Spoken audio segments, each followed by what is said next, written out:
फिर दिन हुआ पुरानी रात का, करे सो शुक्र हम खुदा की जात का, खुदा की जात का, नया फिर दिन हुआ।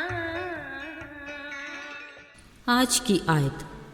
बनी इसराइल कहने लगे, काश हम खुदावंद के हाथ से मुल्क मिस्र ही में मार दिए जाते, जब हम गोश्त की हांडियों के पास बैठकर दिल भर की रोटी खाया करते थे। खरूज 16 बाब 3 आयत। अजीज़ो, अभी कुछ देर पहले मैं खिड़की से बाहर देख रही थी। सूरज अपने दिन भर के सफ़र के आखिरी मरहलों में था। ये धीरे धीरे अंधेरे ने पूरी कायनात को अपनी लपेट में ले लिया। साथ ही घरों, गलियों और सड़कों की रोशनियाँ जल उठीं। खिड़की का पर्दा सरकाते मैं सोच रही थी, थोड़ी देर में चांद तारे भी अपनी ड्यूटी पर हाजिर हो जाएंगे। कायनात कुदरत किस कदर खूबसूरती और मुनज़्ज़म तरीके से चल रहा है। हर मौसम अपने वक्त पर आता, अपने फ़राइज़ अंजाम देता और चला जाता है। किसी को दूसरे से गिला है ना शिकायत। मगर हाँ, एक इंसान है जो अगरचे अपनी आज़ाद मर्ज़ी पर है, फिर भी किसी हाल में खुश नहीं। अजीज़ो, ये सिर्फ़ आज के इंसान की बात नहीं, ये सदियों पुराने किस्से हैं, जिसका सबूत हमें कलाम मुक़द्दस से भी मिलता है। एक वक्त था, बनी इसराइल यूसुफ की हाकमियत के दौर में मुल्क मिस्र में कहत के तवील अयाम में भी खुश और मुतमईन थे। फिर ऐसा बादशाह आया जो यूसुफ को नहीं जानता था।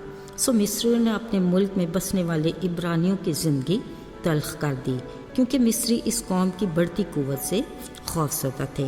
लिहाजा इब्रानियों ने अपने खुदा के हुजूर गिरे आज़ारी की, तो खुदा उन्हें बड़ी इज़्ज़त से भरा पूरा ग़ुलामी के घर से निकाल लाया। अभी वो खुशी खुशी निकले ही थे कि उनके रास्ते में बहरे कुलज़म आ गया, और फिर देखा कि मिस्री फ़ौज उनके पीछे है। अजीज़ों, ये वो वक्त था जब वो आगे पीछे देखने की बजाय ऊपर अपने रब को देखते और शुक्रगुजारी करते। मगर वो अपनी फितरत के हाथों मजबूर बुड़बुड़ाने और मूसा से कहने लगे, क्या मिस्र में कब्रें नहीं थीं? तू हमें मारने बियाबान में ले आया। हम तो मिस्रियों की खिदमत करते वक्त खुश थे। जब अगले पल बहरे कुलज़म में खुश्क रास्ता नज़र आया तो खुशी से झूमते पार हो गए।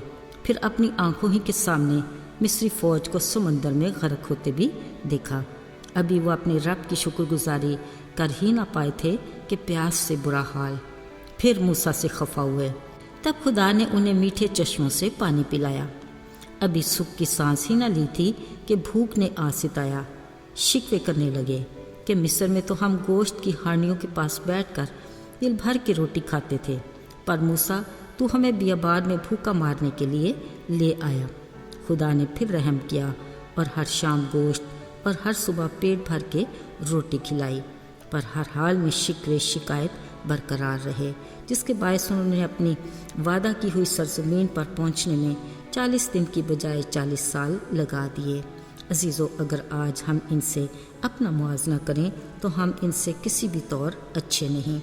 गर्मी आ जाए तो सर्दी की याद सताने लगती है, जो सर्दी हो तो गर्मी से दिल उदास। एक से दूसरे दिन तक बारिश बरसे तो जी आवाज़ार, जो कभी ना बरसे तो रब के हुजूर अपने मतलब के लिए बार बार हाथ उठा के दुआएं मांगते नहीं थकते। मसरूफ़ हो जाएं तो ठंडी सांस लेते कहेंगे कि एक पल भी सुख की सांस नसीब ही नहीं हो रही। अजीज़ों, जो बेकार बैठ जाएं तो मुसीबत, कभी इससे गिला तो कभी उससे शिकायत।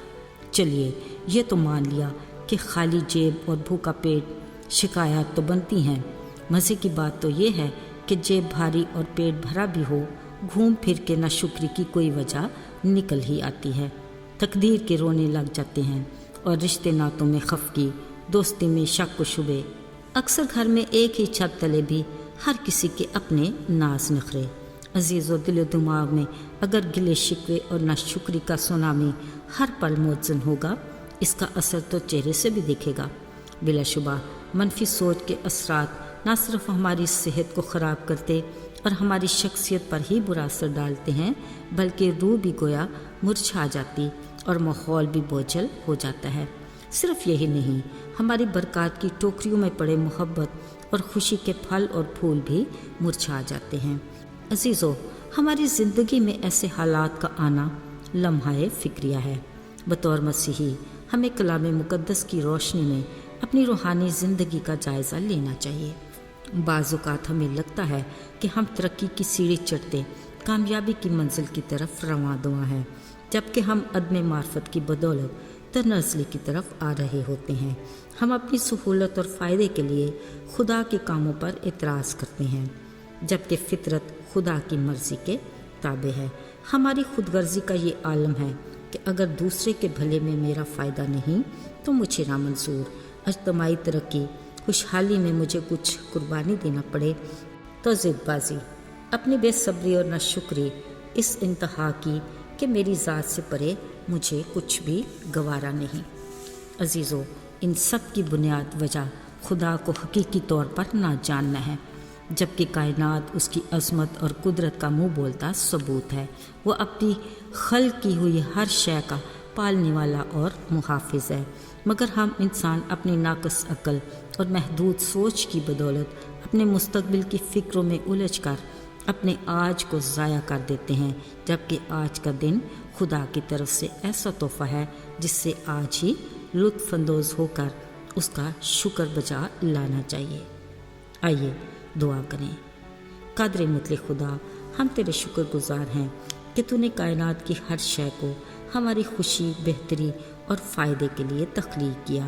ہم تیری تعریف کرتے اور تجھے مبارک کہتے ہیں۔ یسوع کے نام میں آمین۔